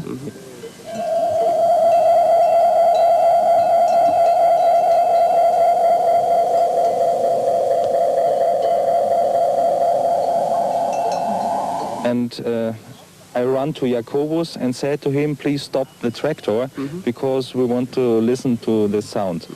And 10 minutes after we start our work again, Billy come up this hill from the ground and say, come with me, I show you the landing tracks. They brought me back and the ship was setting down on the earth and there are 3 landing tracks. And I take my photo camera and goes down and made photos by these landing tracks. When the Billy disappeared out there, did you search that area? Yes, I think at first he is running around this corner this way to the wood. Yes, but he don't come out from these trees. I see. And the time was too short. He's not an Olympic gamer, you know. It was some seconds only. And he must be disappeared on this corner down there.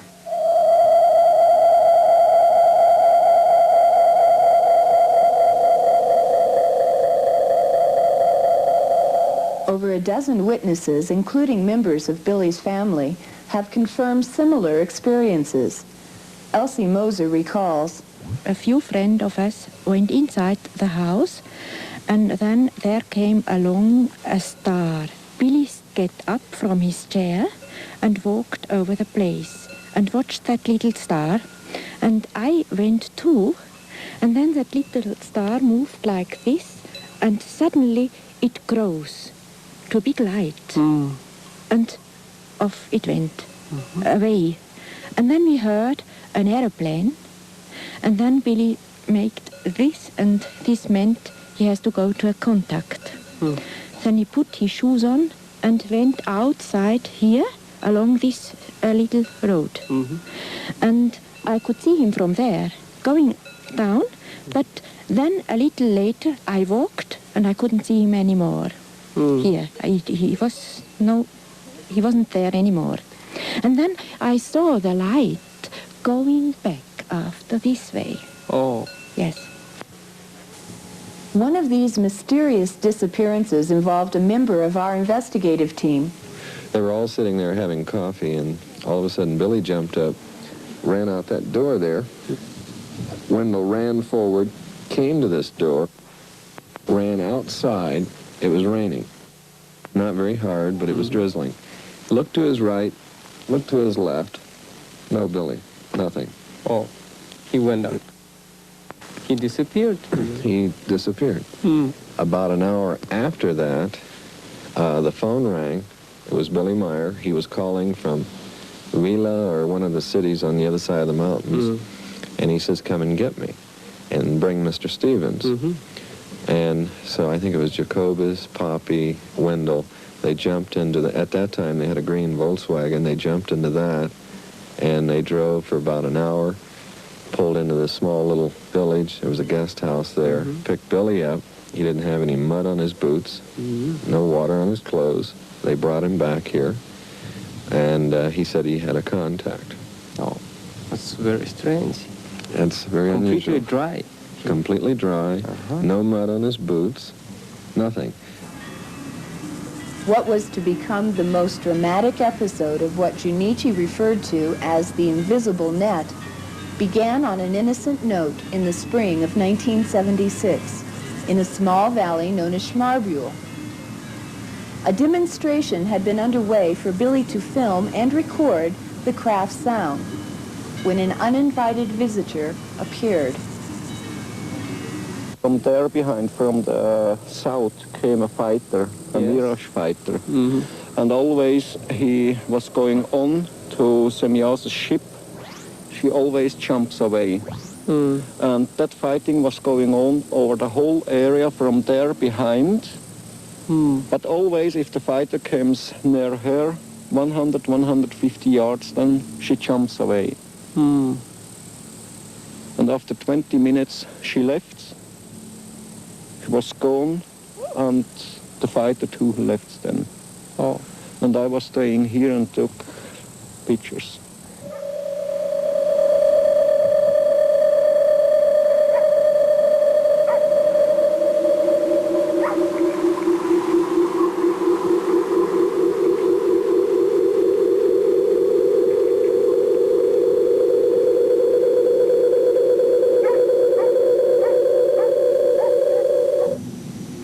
Tom Welch was coordinating the scientific research in the United States.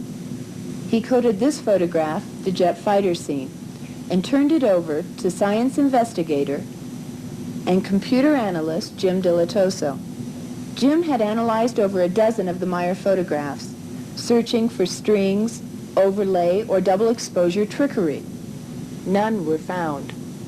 Further analysis showed that the distance of the jet was over 2,000 yards away from the lens of the camera. And the size of the craft was about 22 feet in diameter. But the most interesting discovery came when an energy field was detected, originating from the craft and creating an unusual pattern around it. Here Jim traces this field, showing the energy engulfing the Swiss Mirage fighter. The computer analysis report concluded the Mirage fighter is definitely inside the energy field emitted by the spacecraft. Did you ask to the Air Force about this? Many times, but too by other sightings and so. But always they say, sorry, we don't know anything about that. Yeah, I see. You see, we was doing several tests to see what's happened with the Swiss Army. Our group was ready up big balloons by 80 cubic meter. Very, very big balloons. Mm-hmm. And outside we put on it silver paper to reflect the waves of the radar. And near the airport, we let them go into the air. And then we send the people from us to the Air Force people to ask them if they have seen something on the radar or by their own eyes. No, nothing. It's usual answer for the Air Force. You see, today it's possible with computers to check up pictures, negatives, and everything, films. Of course, that's possible, but you see, you can't go over all the world to tell each human being this happened now on that way, that's now the truth. You can get the analysis from a computer, but to the people not will believe. Right, right. So if they see the ship by themselves, they get the picture, then for them it is true. But if somebody else get the picture, they say that's a fake only. Right, right. So did they tell you why they are not going to show up himself? I mean, they themselves, you know, why they don't come visibly to the people? Yeah, you see, they told me different reasons. One of them is they thinks and means and says if they turn over the sky at day or night time and the people will see them, the earth people here, they will come to be afraid. Maybe they will turn over in their mind or something like that. And it will come a panic. The other thing, they say they have to be very careful about their own weaves from their own body and about the weaves from the earth humans.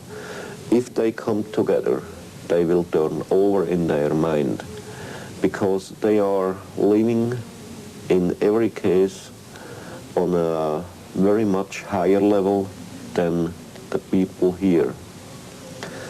And if they go to show them by their flying around the earth, the humans, the earth humans, they will try to catch them.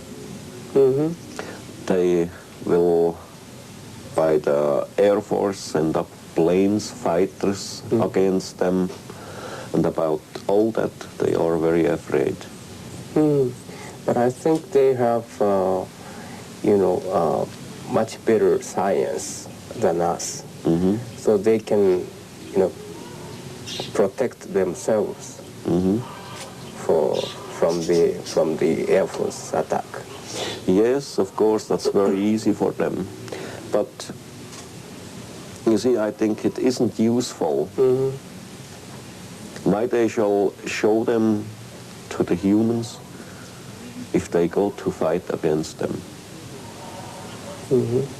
It will make trouble for them, for us humans from this earth, and maybe for other one.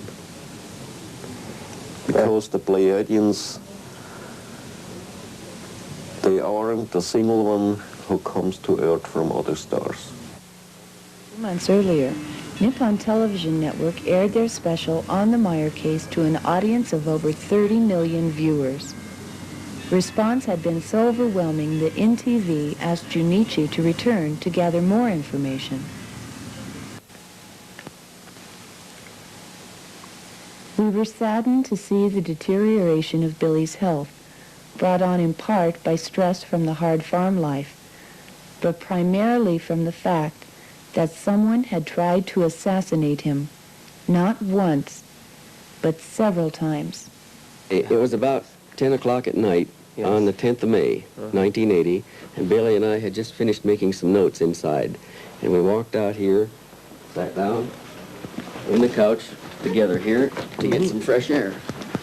And then I got pain to my right backside, and I was turning a little bit on this way to right side, and then came the pain very strong to the other side, and I moved it back, and in that moment we heard the shot, and I felt something here near the head pulling into the vault, and there was coming out the dirt of the wall, and I was wishing them down from my head. And then we left here to run inside to get a lantern and the pistol to run out again to see what's happened around, if you can find somebody.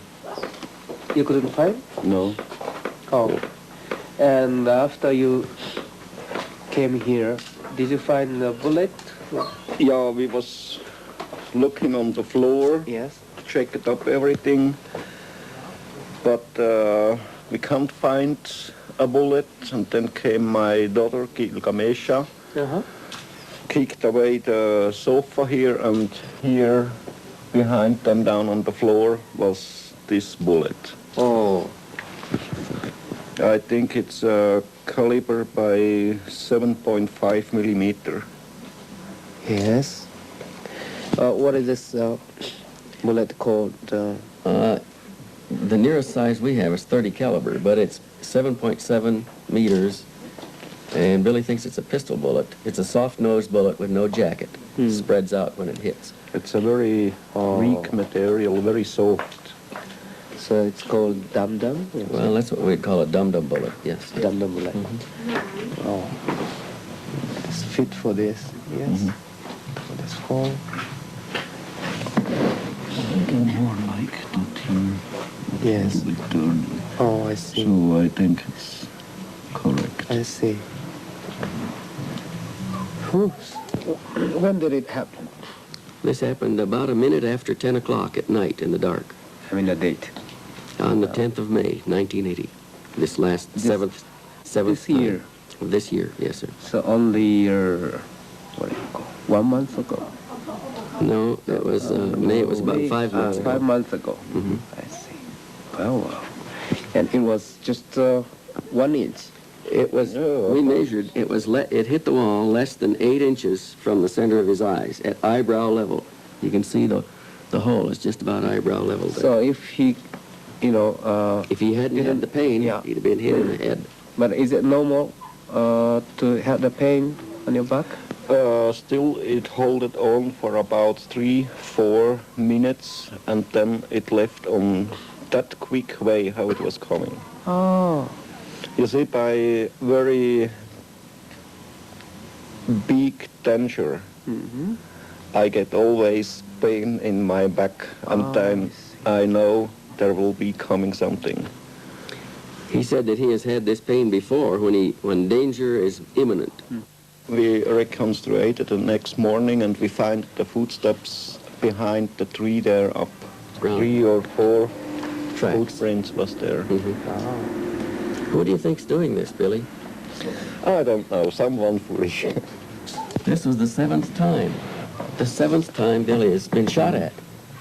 There was another time when a man shot at him from nearby here. And the other time I got the shot here in, but I was warned about 1 week before for 3 times by dreams. And then Jacobus, he make me metal plates, and then I put it under the jacket, because in the dream I have seen exactly where I will be shot. And then at morning at 4 o'clock about, I think, it was very, very dark. There was the boat Schutzbachs, Hans and Konrad Schutzbach and Jacobus together with me here behind the hills in Saddle Egg. And then falls a shot, and he came exactly here in on the metal plate. Made a hole in his jacket, dented the plate, and ricocheted out another one. And then some few minutes later, I have seen far away a soft shadow. Then I took my pistol and shot him down the hat from his Shot head. at the running man and shot the hat right off of his head. Another close call came when an assassin's bullet hit and lodged in a diary Billy was carrying in his pocket. And another when a bullet creased his sheepskin coat. As in all cases except one, he attributes dreams and other warnings as Peladian protection. But the first attempt on his life caught everyone by surprise.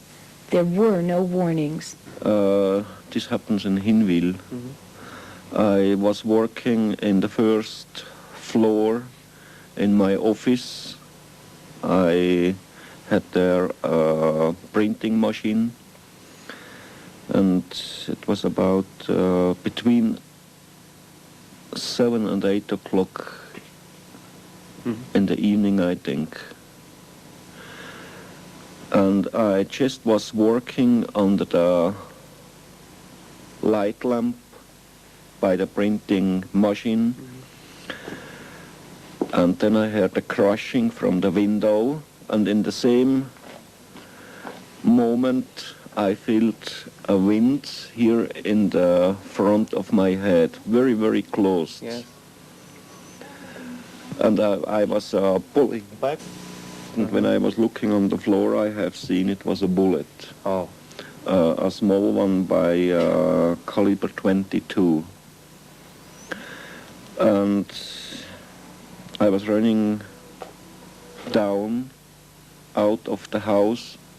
First I took my pistol, but was checking up everything there, but it wasn't possible to find somebody. It was at that time dark night. It was winter and very early night. Who did it?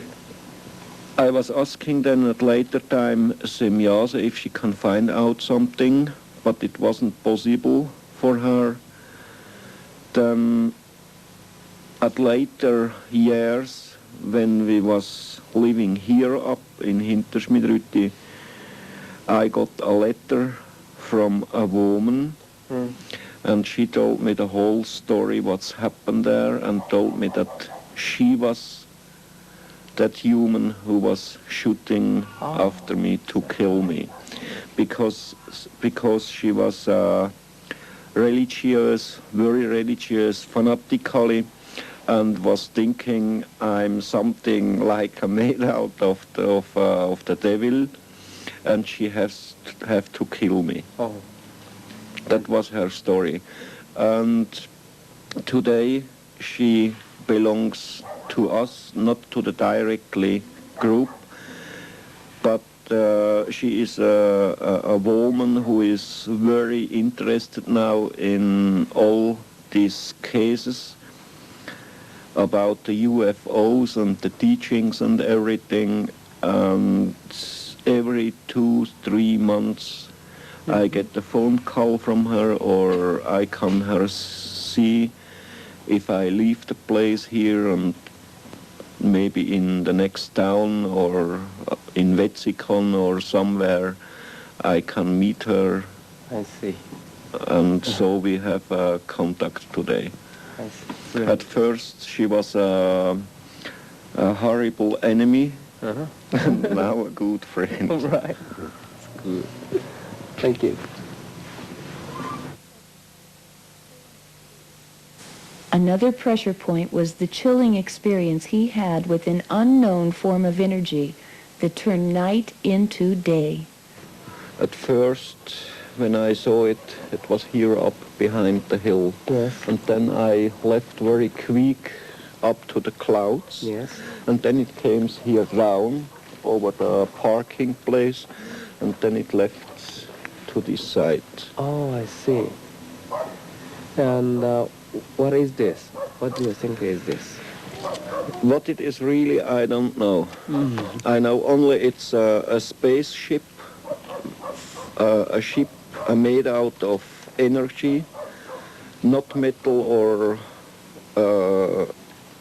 a hard material, but what it is really, I don't know. Mm-hmm. So this is different from the Peladian space. ships. The strange energy form moved west to east, manifesting a brilliant intensity that illuminated the distant mountains and meadows, while at the same time it constantly changed form. Did you ask to the Peladian, what is this? Yeah, they didn't know what's really happened with these ships and which kind of energy they are. Oh, I see. So this must be energy. That's real energy. I see. That I was told by the Peladians, but they too didn't know which kind of it. Oh, so they don't They know only these ships belongs to small people by about 70 or 75 centimeters. Yes. Coming from the another planet. From very far from other galaxy. Oh, I see. But they don't know them. This incident would remain a mystery. However, tired and recuperating from bronchial pneumonia, Billy did provide answers to many questions in an extensive interview, beginning with, what do the Peladians look like? They look like humans from the Earth. Yes. And it looks not strange, not like half animals or half humans. They look like really humans. is there any slight difference between?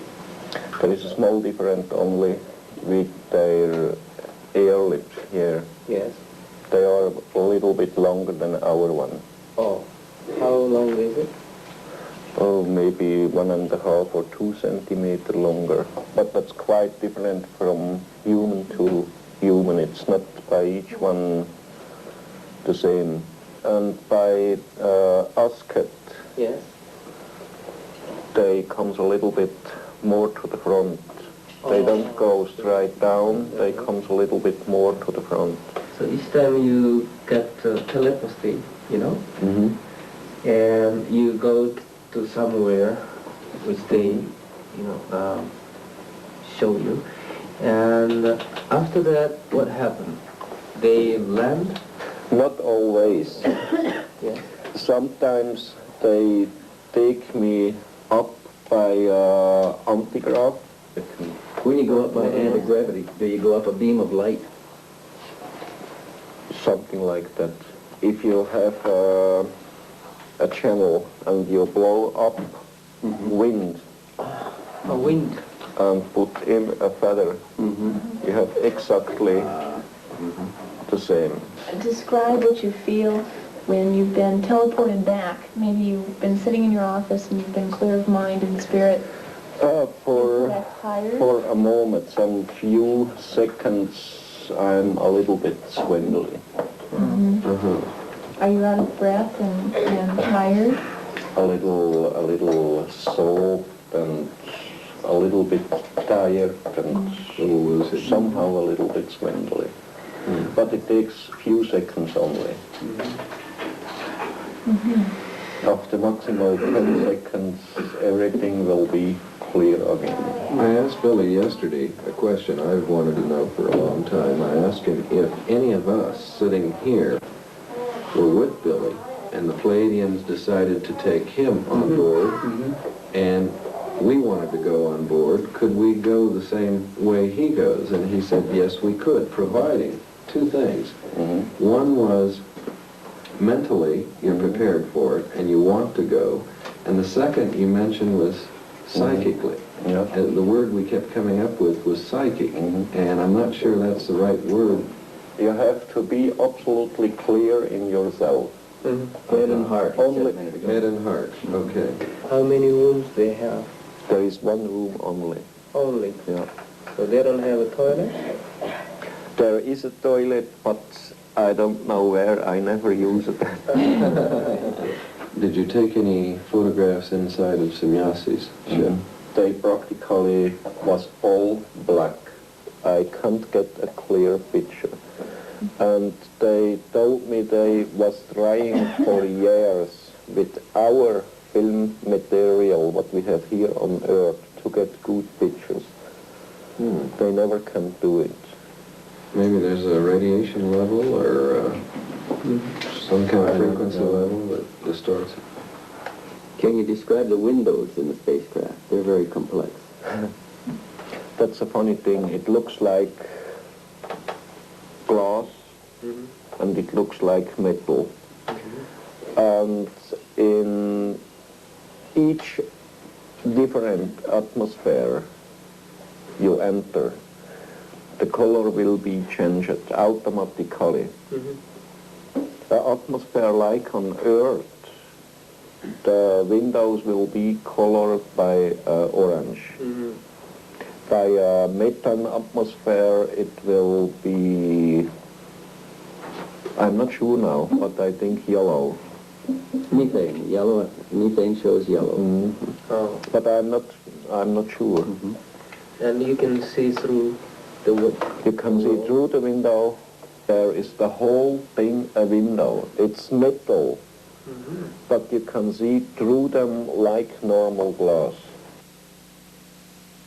What they told me here on Earth shall be about 8 different human races. They are here exploring, they are here study, they are here doing watching duties and so. But there will be each year round about 3,000 UFOs from outside of our solar system.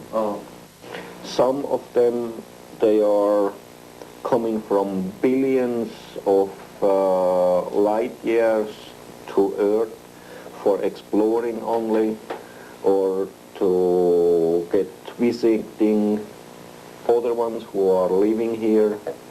Living? By these 8 different human races who have stations here on Earth. Or then they had some troubles with their ships. So many kind of space people are coming. About 3,000 different types each year. 3,000 different types of UFO are coming. Yeah. Wow. One of the researchers calculated that there may be as many as 70,000 reports in a year worldwide. UFO pictures, up to this point at least, are accidental. They happen once and they're gone. So some of them are trying to destroy our Earth, or? No. No. They have such a high civilization, and they are with the technical evolution so much higher up than we here on the Earth, who has the possibility to cross the space by very, very long distances and many light years.